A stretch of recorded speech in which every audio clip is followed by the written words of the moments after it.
Hey, how are you? It's Fernando Camacho here, owner of Fern Dog LLC, director of the Fern Dog Rescue Foundation, and author of the book A Better Life with Your Dog. I just wanted to make this quick video to address a question that I get asked quite often, and that is, how do you become a dog trainer? Everywhere I go, I encounter people who kind of see what I'm doing and saying, wow, that's so great, I love dogs, I would love to do something like that, but they really just don't have any idea of what's the process, how you go about it. So I just wanted to shoot this quick video to kind of fill you in, if you're interested, on some of the ways that you can do it, because there's a lot of information and misinformation out there that I just want to kind of pull together so that you know maybe how you can start this yourself. First thing you want to know is dog training is unregulated. And what that means is you need no qualifications, you don't need a certification, you need nothing to be a dog trainer. You can just make business cards up today and say, hey, I'm a dog trainer. I don't recommend you do that, but you can do that. Anybody can be it. There's no regulatory organization that requires you to do any of that. So that's good and bad. It's good because you can start right now with nothing and start your path on becoming a dog trainer. It's bad because anybody can do it, and sometimes you get a lot of uneducated people out there doing it. So let me talk a little bit about education. And the best thing that you can do if you want to make dogs your life and become a dog trainer is to get educated. There's a lot of different ways you can do that, but I do recommend, one of the things that I've always done is continually try to improve my knowledge base and to learn more. So I'm never quite as satisfied with what I know, and I think just when I think I know it all, some dog comes along and kind of just smacks me and says, you know nothing. And I realize I have so much more to learn. So I try to always keep my mind open to learning. And that open mind is something very important in anything you do, I think, really. But specifically with dog training, because there's a lot of different philosophies, dog training styles, and they're very conflicting sometimes. You have dog whisperers, positive dog trainers, clicker trainers. There's a lot of different ways you can do it. And the one thing I will strongly recommend you do is don't close yourself off to any one training philosophy or methodology. Keep your mind open, because what you'll find is, I know personally, there's nobody that I agree with 100%. I agree a little bit here, a little bit there, oh, but this person does this really well. So I kind of put it all together to mishmash it together to make it work for me. And that is something I strongly recommend you do. Do a lot of education, a lot of research, and that can come in a lot of different ways. You can go take courses out there. There's plenty out there. You read books, go to seminars, talk to people, talk to trainers. Watch. I'm sure on YouTube here there's lots of different things you can watch just to soak it all in and decide what interests you and what kind of direction you want to go to.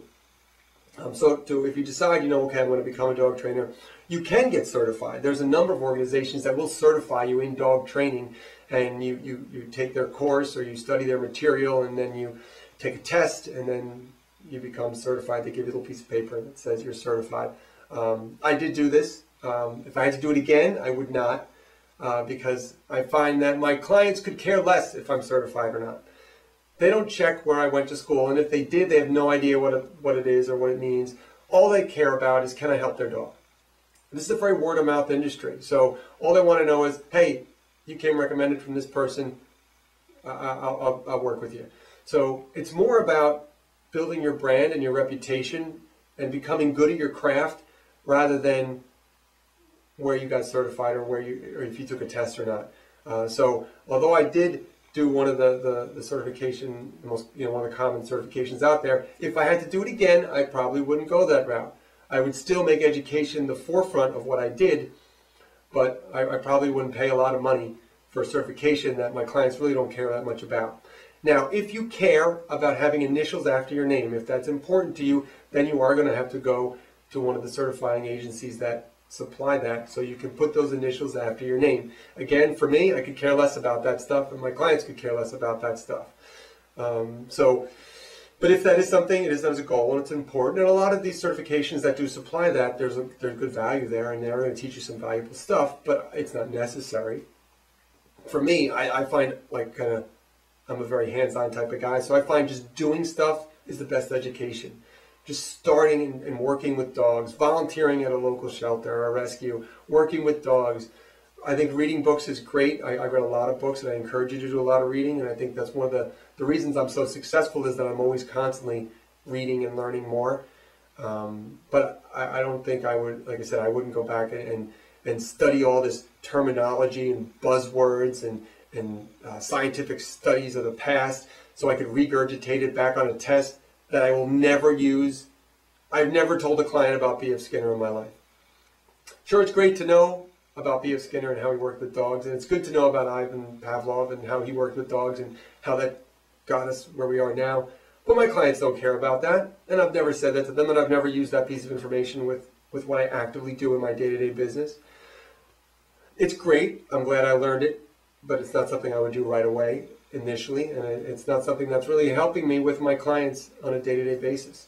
So please go ahead and get educated. How you do it is up to you. I like to do a lot of different things. For me, like I said, I'm a very visual person, so seminars is a great way. There's a couple of big organizations out there that do seminars, and go meet people, talk to other trainers. I think that's a great way to learn.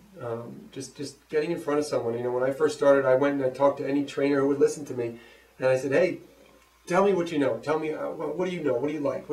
And I'd say, "Okay, I like this from this person. I didn't like how they did that though, so I'm not going to do that." And again, you make it a mishmash of your own style. You need to create your own style. Clicker training really isn't my thing. I think it is an amazingly powerful tool, and I have used it in the past, but it's not the main thing I do. Doesn't mean it's not great. I highly recommend you check into it because I think it's a very powerful tool. It's just not really my thing. Like I said, I have used it in particular cases with clients, but that's the beauty of having a wide range of tools to pull from, not being just, if you're just a clicker trainer, that's all you got in your toolbox is a clicker. Or now I have all this knowledge that I've gained, and I have all these philosophies that I've studied and I can pull from. And I had this situation where I'm not really a clicker trainer, but the situation I could just see would be perfect for clicker training. So I use clicker training, and it worked great. So that's why having an open mind can really help you with your business. And the kind of last thing I want to talk about really is kind of maybe your motivation for doing this. If you're getting into if you want to be a dog trainer because you're a dog person, you're not a people person, I don't think you're going to be successful at all. Because believe it or not, this is not a profession about dogs. It's really about people. Because the people are your client, not the dogs. Because sure, I could take a dog and I could probably improve its behavior or teach it things, but the owner may not be able to do that. And if the owner can't do it, everything I've done is useless. So it doesn't matter how good you are with dogs, it's how good are you communicating it to the dog owner or finding out ways for them to do it, which may be very different than the way you do it. But they're with the dog all the time. So the best thing you could do is work on your skills about communicating with people, being able to get the best out of them, finding the right thing for them, not necessarily the right thing for you. And that's something it took me a little while to kind of get. I just said, okay, this is the right way. I know this is the way I would do it. Let's just do it that way. And realized it was ineffective. They couldn't do it. If they can't do it, it's useless. So you got to be a people person. You got to be able to communicate. You got to be able to work with people, no matter what you think of them or no matter what their situation is. You got to make the best of it. So this is a job about people. So I want you to remember that this is not a dog job. It is, you are working with dogs, but you really need to have that ability to communicate with people. So I hope that gives you a little guidance on how you can start if dog training is your thing, if you want to. And the one thing I realized, I've had 5 different careers in my life so far before I ended up here. And I think that you're wasting your time if you're not doing something you love. You spend so much time in a job, 40, 50, 60 hours a week. To do something you don't love or aren't passionate about, to me, you're wasting your life, and you only get to go around once at this. So I think you should definitely pursue something you enjoy, and it's great. I go on vacation, and I can't wait to get back to work. I love that. I never used to have that before. I used to be like, oh no, Monday after vacation, I don't want to go back. I was so charged after my last vacation to get back and work. I couldn't wait to get home. It's great because I can enjoy vacation and then I can enjoy every day of work. So definitely do something you love. Pursue it. Make your passion your career. If dogs are your thing, like they are mine, I have put together a program that shows you, gives you all the knowledge you need, as well as shows you how to be successful at the business of dog training. And this is something I haven't found and wish I had when I started, that there's not out there in any of these other schools or certifications that really show you and provide for you everything you need to know to be a successful entrepreneur. That's what you're doing. You're working for yourself. So that program is called Make Dogs Your Life. So if you head over to makedogsyourlife.com, you'll get I have some free videos in the beginning so you can check it out. But it really is, it talks all about everything you need to know regarding learning about the dogs, learning about the business, learning about how to deal with people, as well as I also provide some really cool tools like free web hosting, free business cards, all some really great stuff for you to get started, just to make it easy for you to make this, take this jump, make this career change, which may be what you're doing, which is like what I did when I started. So I hope that gives you some guidance on how you can do what I do, become one of my peers, join me, and there's nothing better than working with dogs, especially if you know that's what you're charged up about. And I love dogs, and every day is a great going to work. So keep that in mind. I hope that helps you. And as always, you can contact me if you have any other questions via my email or my websites, which you see listed below. All right. Good luck in whatever you do, and I hope that you can also learn the benefits of how to make dogs your life.